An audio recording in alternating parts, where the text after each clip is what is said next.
Bana, mambo vipi? Kama kawa right now tuko hapa kujadili mchezo wa mpira wa miguu, football kama kawa, kwa sababu tunafahamu mpira wa miguu ni moja kati ya mchezo pendwa kabisa duniani. Na niko na mwenzangu hapa Bwire Smile, au sio? Mimi naitwa Nelly, Instagram natumia IOTZ. Na kikubwa tunaangalia mechi ya tarehe 2 ambayo ni ya kombe la Confederation Cup Africa kati ya klabu ya soka ya Simba miamba hao kutoka Tanzania, lakini pia wataenda kucheza na Al Masry kutoka kule Misri. Kwa hiyo tunajadili hapa nini ambacho kinatarajiwa kutokea kule, strengths za Simba na weaknesses zake, lakini pia kwa Al Masry wanaweza wakawa bora wapi na madhaifu yao ni yapi, kwa sababu tunafahamu licha kwamba Al Masry yuko nyumbani, lakini mapungufu yakosekani kutokana na ukubwa wa Simba na ubora wa kikosi chake, ubora wa kocha wao Fadla ameonekana kuwa kocha aliyeiva kimbinu zaidi, amekuwa na strategy nzuri za kucheza mechi za nyumbani na za ugenini. Kondo ambacho tuko hapa tunajadili, na Bwire kuna mengi ya kukuambia, mimi pia kuna mengi ya kukupa ili tupate picha ya kila ambacho kinaenda kutokea kule. Ni kweli ni mechi ambayo inasubiriwa kwa shauku kubwa. Kwanza watu wanataka kujua ni nini ambacho Simba anakifanya, na wakiwa na kauli mbiu yao ya kwamba hii wanavuka, ni baada ya miaka kadhaa kuishia robo finali. Hii ni robo finali ya 6, wanaenda kujiuliza. Na nadhani kila mtu, benchi la ufundi na viongozi wote wa Simba, japo kwa kuwakosa wachezaji wengine, lakini ninaamini ya kwamba kuna mipango na mikakati ambayo watakuwa wameiweka kwa ajili ya kuiendea mechi hiyo. Na ni mechi ambayo Al Masry anaonyesha weakness sana akiwa anacheza na hizi timu ambazo ziko kwenye daraja la kawaida, lakini na kuonyesha Al Masry kwenye takwimu zake, akienda kucheza mechi na Al Ahly, akienda kucheza mechi na Zamalek, au akiwa anacheza mechi na Pyramids, inakuwa ni mechi ngumu kabisa. Kwa hiyo tunaona kwamba kwa aina hiyo unaona kabisa kwamba Simba ataenda kupata aina ya mchezo ambao ni mgumu, na ukitegemea pia mashabiki wake, kwa sababu usichukulie tu kwamba Al Masry pale unaweza kuwa unaiona kwamba haifanyi vizuri, lakini huwa ni timu ambayo ilishajizolea mashabiki kulingana na kuanzishwa kwake, kwa sababu imeanzishwa mwaka 1920. Kwa hiyo unaona kabisa kwamba ni klabu kongwe, kwa hiyo ilishajizolea mashabiki wengi, na hiyo ndo kitu ambacho Simba wanaenda kupambana nacho, kwa sababu unapambana na mashabiki wake kwa ajili ya kuweza kuwashinda. Na pia baada ya hapo uangalie mbinu gani ndani ya uwanja unaweza kuwa nazo kwa ajili ya kwenda kuneutralize pressure ya Al Masry akiwa nyumbani kwenye mashabiki wake. Kwa hiyo tunaiangalia kwamba ni mechi ambayo kwanza favorites wanakupa kwamba Simba na asilimia kubwa za kushinda hiyo mechi, kwanza kulingana na kikosi pia cha Simba alichonacho na watu walionao kwa sasa hivi, licha ya kuwakosa wachezaji kama unaongelea kushinda mechi ya awali au kushinda mechi ya jumla, kwa sababu inavyoonekana kwenye karatasi inaweza kuwa mechi ni 50-50 kwa Misri. Simba anaweza kushinda hata ugenini kwa sababu ashashinda mechi nyingi, lakini Al Masry pia nafasi kule, ambacho mimi nahisi kinaweza ikawa kina mfavor Simba ni mechi za jumla. Sasa kwa baada ya mechi zote Simba ana uwezo kana wa kupita, lakini kushinda mechi ya kwanza kwa kumpa Simba asilimia nyingi, naona bado ni ngumu. Nampa asilimia nyingi kwanza nikiwa na sababu kadhaa. Kwa sababu Al Masry pia sio kwamba ni mtu ambaye labda anaweza pia kushikilia bomba asikosidi goli. Kwa hiyo ukiangalia hata kwenye mechi zake za juzi hapa, kuna mechi takriban 2, kuna mechi ya Financial Bank, benki ya pale ya National Bank ya pale Misri, hiyo ni timu. Kuna timu kama 2 ametoa sare ya 1-1. Kwa hiyo unaona kabisa kwamba Al Masry pia licha ya kuwa ana uwezo wa kufunga na pia ana uwezo wa kufungwa. Kwa hiyo kwa kikosi cha Simba alichonacho na mbinu pia za Mwalimu Fadlu Davis na wachezaji pia ambao Simba anao, kwa sababu ya rotation na uwezo wa kuweza kumpa kila mchezaji kuonyesha kile alichonacho ndani ya timu, unaona kabisa kwamba kuna namna Simba ana uwezo wa kuweza kufanya kitu ndani ya hiyo mechi. Na pia nilikuwa nikifuatilia mambo mengi sana sehemu mbalimbali nikipita, lakini unaona kabisa kwamba Simba ni favorite team kwenye hiyo mechi, kwa sababu wanaona kabisa kwamba Richard Al-Masry kuna kipindi alipotea kwa sababu ya migogoro na shida ambazo zilikuwa zimemkumba, na pia kulikuwa na ile kadhia ambayo alitokea ya mashabiki wake kuwavaa mashabiki wa Al Ahly. Kuna jambo kama kukaa sawa sana kwenye rhythm, ndio maana kaona watu kama wakina Pyramid wakapita wakawa juu pale, na wakina Zamalek wakarudi na wenyewe wakajitafuta wakawa pale topu. Kwa hiyo hicho kitu kinakuonyesha kwamba hata Al-Masry bado kama kuna namna anaanza tena kujintroduce upya kwenye haya mashindano, japo 2018 ni timu ambayo ilimtoa Simba kwa aggregate. Kwa hiyo ninaona kabisa kwamba kwenye kipindi hiki Simba anaweza kuwa ni favorite zaidi, aidha kwa kupata matokeo hata akiwa ugenini, kwa sababu mechi za sasa hivi huwa hazina nyumbani wala ugenini, ila itategemea ya kwamba ni jinsi gani unaweza ukachanga karata zako. Na ukiangalia pia Simba wameenda kwenye muda mzuri wa kujiandaa na kuweza kuyazoea. Pre-season walifanya Misri, na unaona kabisa kwamba ni mazingira ambayo wachezaji wameshayazoea. Kwa hiyo yote kwa yote ni mchezo wa mpira, huwezi kusema kumwandarate sana Al-Masry kwa sababu naye licha ya kuwa ana weakness zake, lakini pia ana ubora wake, na akiwa na watu kama center back wake Mohamed, na bado kija kumchukulia mtu kama Asram, anaitwa Asram na Isa ambaye pia naye ni mwamba yupo kwa ajili ya kutengeneza mashambulizi. Ukiangalia center back wao Mohamed ambaye anatuliza pia timu na kuweza kusoma mchezo kwenye muda ambavyo unakuwa unaenda. Kwa hiyo tunaangalia kwamba kutakuwa na bato kubwa sana kwa wachezaji, na pia ukiangalia aina ya mifumo, kwa sababu Al-Masry ni mtu ambaye anatumia mfumo wa 4-3-3 na 4-4-2. Kwa hiyo Simba pia naye anatumia sana 4-4-2 na 4-4-3-3. Kwa hiyo unaona kabisa kwamba ni kati ya makocha ambao watakuwa wanapambana pia kimbinu ya kwamba ni jinsi gani wamewaandaa wachezaji wao na ni jinsi gani timu ilivyojitune kwa ajili ya kwenda kupata matokeo kwenye hiyo mechi. Na swala Simba fitness yao ya kimchezo haiwezi kuwa changamoto, kwa sababu mechi Simba alicheza juzi na Big Man sio mechi yenye intensity kubwa. Big Man wako daraja la kwanza. Nyuma yake Simba alicheza na Dodoma, ilikuwa ni mechi ya ligi, lakini haikuwa competence kwa kiwango hicho. Simba alishinda bao 4 nafikiri. Kumekuwa na likizo hapa kidogo ya timu za taifa na nini. Uone kama Simba anaweza kaenda kwenye hiyo mechi akiwa hana fitness ya kutosha?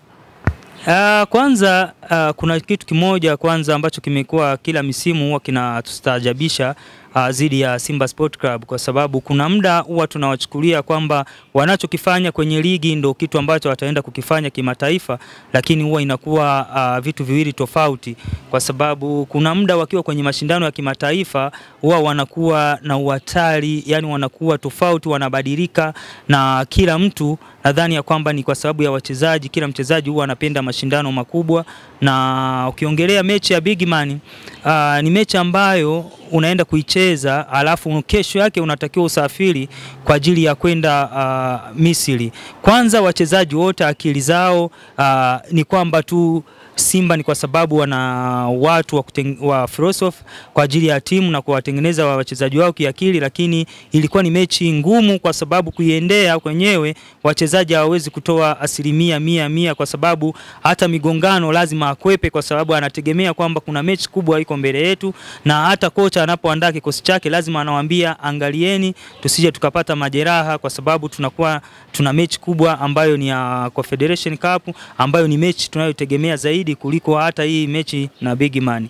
Kwa hiyo nadhani ya kwamba hicho pia kitakuwa kimechangia kupunguza ubora kwenye ile mechi. Kwa hiyo tusubirie ya tarehe 2. Mimi nadhani ya kwamba kutakuwa na kitu cha ziada na kutakuwa na kitu kipya kwenye kikosi, kwa sababu kikosi kimefika juzi na tayari wameshaanza kufanya mazoezi na sesheni zao kila siku jioni ni kwa ajili ya kujiandaa na hiyo mechi. Kwa hiyo nadhani ya kwamba itakuwa ni mechi nzuri zaidi.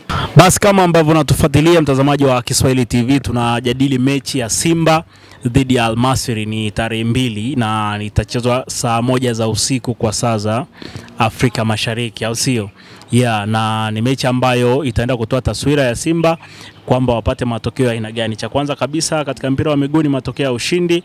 Pale inaposhindikana basi upate sare, ikishindikana kabisa basi ufungwe kwa idadi ndogo ya magoli, ili unapokuja nyumbani basi uwe na mlima mdogo wa magoli kuweza kufunga. Kwa hiyo kila laheri kwao, lakini kuna baadhi ya watu swala kukosekana kwa beki Chema Lone Fondo, watu wengi wanaona ni changamoto. Ni kweli ni changamoto, lakini changamoto inapotoka kwenye timu haipaswi kuwa tatizo na watu kuona kwamba ndo haiwezekani.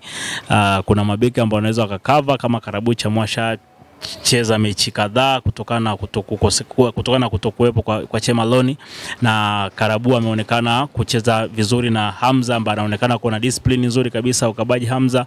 Lakini pia mabeki wa pembeni waandamizi, mtu kama Shomari Kapombe, uwepo wake na Mohamed Hussein ni watu wenye experience ya kutosha michuano hii kwa zaidi ya miaka 6 sasa ambao Simba wanacheza. Kwa uwepo wa Kapombe, uwepo wa Shabalala, uwepo wa Hamza na utulivu wake utamuaccommodate Karabu Chamua ambaye ndo anatazama kwamba nenda kulikava vipi pengo la Fondo na aweze kuwa stable na kucheza kwa utulivu zaidi. Lakini pia mbele yao uwepo wa Kagoma amekuwa mzuri katika kuilinda safu yake ya ulinzi. Kwa hiyo sioni sana hiyo watu kuichukua kama changamoto kukosekana kwa Fondo, kwa sababu hao mabeki watatu wakishirikiana na Karabu atamsaidia, lakini pia na ulinzi wake wa kiungo.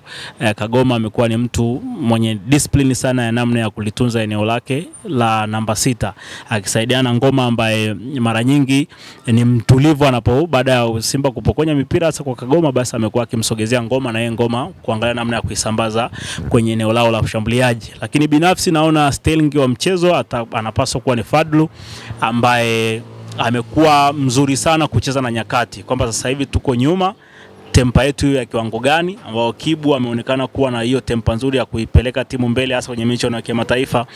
Timu inapokuwa chini, timu inapokuwa iko nyuma kwa magoli, Kibu amekuwa mzuri sana kubeba mbinu za Fadlu kwenda kushambulia. Lakini Fadlu huyo amekuwa mzuri sana kutuliza timu inapokuwa sasa inaongoza.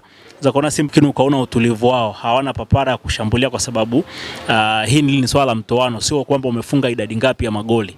Maana tumeona Fadlu akishafunga bao zake 2, akifunga 3, akiwa na hata kama ni moja, lakini anaona kabisa kuliko ili moja ni pambane kuongeza lingine, bora ni pambane kulinda ili moja ili lisirudi kwa sababu ya ukubwa wa michuano na ugumu wa mapambano. Kwa hiyo namuona Fadlu ni mtu wa kwanza ambaye ana nafasi kubwa ya kuiongoza Simba na mbinu zake, wakati gani tushambulie, wakati gani tujilinde, wakati gani tuposesi mpira na cool down. Kwenye swala la uongozi, Simba ni ngumu kuitilia shaka kwenye swala la uongozi, kwa sababu wamekuwa bora sana kwenye namna ya kuziandaa timu katika michuano hii ya kimataifa. Simba wameshiriki michuano hii kwa muda mrefu sana, wakifika hizi ngazi za juu za robo finali wana viongozi wazoefu, kiwemo moja ya mratibu wao wa safari anaitwa Abbas Ali. Amekuwa ni mmoja kati ya watu ambao ni critical sana kwenye namna ya kutafuta timu ikae wapi kwenye mazingira tulivu na facilities za mazoezi. Amekuwa akiwahi kabla na kuiandaa. Kwa hiyo kwenye swala la uongozi sina shaka, kwenye swala la kocha Fadlu sina shaka na uwezo wake wa kimbinu.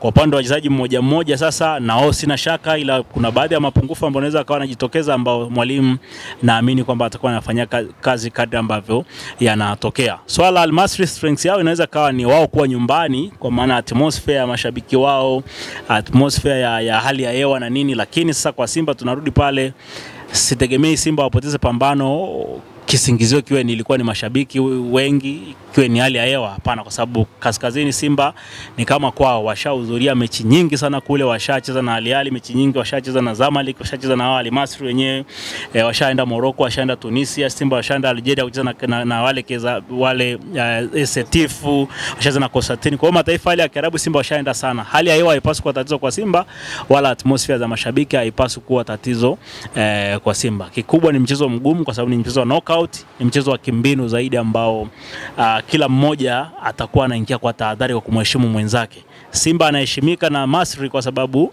Simba ashashindana sana Zamalek, akambatwa, ashashindana Al Ahly akambatwa, akaongoza na kundi lake kipindi bado Miquissone yuko Simba. Kwa hiyo lakini Simba kumheshimu Al Masry anapaswa kumheshimu pia, kwa sababu timu za Kiarabu na zenyewe zimekuwa na janja fulani hivi za kucheza na muda, kucheza na refa na kuweza kupata matokeo. Kwa hiyo ni mechi ambayo tunatarajia kuwa ngumu na ya ushindani. Ambacho unaweza kumalizia cha mwisho labda Bwire? Ya, ni kweli umezungumza vizuri, kwa sababu ya mechi ambayo ni knockout stage, kwa sababu watu knockout stage lazima utumie mbinu zaidi kuliko kutumia nguvu, kwa sababu kuna mtu anakuwa nadhani ya kwamba ukipata goli nyingi labda ndo zitakazokupa wewe kuweza kuvuka, au ukipata sijui ukicheza vizuri ndo utaweza kuonyesha kwamba wewe ni mahiri. Knockout stage ndo maana ukikuta mtu kama Ali watu wengi huwa hawajui ni jinsi gani, hawavutiwi, kwa sababu kwenye kipindi hicho anapofika pale yeye huwa anakuja na kitu kingine tofauti na group stage, na ndo maana huwa anafikia kupata trophy, kwa sababu tayari yeye anavyocheza kwenye knockout stage anajua ni kupata pointi au kupata matokeo ndio yatakayonisababisha mimi kuvuka. Kwa hiyo kwenye hizi hatua mimi nadhani ya kwamba watu hawataweza kuona sana ile mipira biriani, sijui mipira nini, chenga nyingi, hapana. Ile unachokiona ni yale matokeo. Kwa hiyo kila mtu atalenga kwenye matokeo. Nadhani kitu ambacho pia niligusia ni kulingana pia na mifumo, kwa sababu ukiona mfumo kama 442 ina maana tayari mtu ana balance timu yake kwenye ulinzi na ana balance timu yake kwenye kushambulia. Ya 443 bado pia naye ndio hivyo, japo huyu anakuwa anatumia sana kati ama anatumia pembeni kwa ajili ya kupeleka mashambulizi kwenye timu pinzani. Kwa hiyo unaona kabisa ya kwamba ni watu ambao kila mtu anakuja na mfumo wa kumheshimu mwenzake na kujua kwamba ni jinsi gani anaweza akatafuta na kuweza kupata goli. Na pia tulivyogusia pia Naniza Al Masry ya kwamba pia ni mzuri kwenye kufunga, pia naye ni mzuri kwenye kuruhusu, kwa sababu anafunga na anakosidi. Kwa hiyo ni mtu ambaye pia kwa Simba kama ataweza pia kuchanga karata zake vizuri na eneo la mbele sana ndio wawe na ukatili, kwa sababu ukipata nafasi inatakiwa uzifanyie kazi, kwa sababu nafasi unayoipata kwenye mashindano ya kimataifa ni nafasi ya dhahabu. Huwa ijitokeze, kwa sababu huwa mashindano ya kimataifa haya watu hawafanyi makosa mengi, kwa sababu kila mtu unakuta ameshafanyia weakness zake kazi. Kwa hiyo akija kwenye mapambano anakuja anajua kabisa kwamba anaenda kupambana kwa namna gani kwa ajili ya kupata matokeo. Kwa hiyo sitegemei sana kuona kosa kwenye eneo la mwisho la Simba. Nadhani ya kwamba lazima watakuwa wameweka vizuri mpango kazi kwa ajili ya kupata matokeo hayo, au kama ni ya ushindi au masare pia itakuwa ni inamfavor sana Simba, kwa sababu yeye atakuwa ugenini. Kwa hiyo akirudi kwa Mkapa anajua kabisa kwamba kwa Mkapa kuna ile dhana yao ya kwamba hapa atoki mtu, kwa Mkapa atoki mtu, na sasa hivi wana slogan ya kwamba hii tunavuka. Ina maana tayari itakuwa pia inawahamasisha na wachezaji wao kwa ajili ya kujua kwamba ni jinsi gani waweze kupata matokeo wanapokuwa kwa Mkapa. Kwa hiyo kwa Mkapa wakijaza uwanja vizuri na mashabiki wa Simba wakaitika kwenye uwanja wa Mkapa, mimi naamini ya kwamba Al Masry pale atavutishwa pumzi ya moto. Kwa hiyo yote kwa yote nadhani kwa wadau wetu watutafute pia kwenye mitandao yangu, naitwa Bwire Ismaili, akiandika hivyo Instagram, akiandika hivyo Facebook pale, tutakuwa tunazidi kupeana taarifa na nini ambacho kinaajiri kwenye mambo mbalimbali. Yes. Iko hivyo kwamba michuano hii hauhitaji umemvalisha mtu kanzu ngapi, umempiga mtu tobo ngapi, umemiliki mpira kwa asilimia ngapi. Kumiliki mpira asilimia 80 kwa 20, lakini umeruhusu bao ukaondolewa kwenye michuano. Na ndio maana mtu kama Chaza Ahoua sio mtu wa kanzu nyingi, sio mtu wa matobo, lakini namba anakopa namba, anafunga, ana assist. Ndio watu wanavyohitajika kucheza katika mechi hizi za mtoano. Tofauti na kwenye ligi, kushinda bao 6-7 inakuongezea kwenye msimamo, unakuwa juu ya mwenzako kwa idadi, lakini huku wewe mtoe mtu hata kama ni kwa bao 1-0. Iko hivyo. Kwa hiyo tusubiri tuone hiyo tarehe 2 itakuwa ni saa 1 usiku kwa saa za huku Afrika ya Mashariki, kwa maana ya Tanzania. Hii ni Kiswahili TV, ndio kututazama. Tutakuwa tunaendelea kukuletea updates za football, updates za soka na ishu zingine kama hizo. Mimi naitwa Nelly, Instagram natumia NellyIOTZ.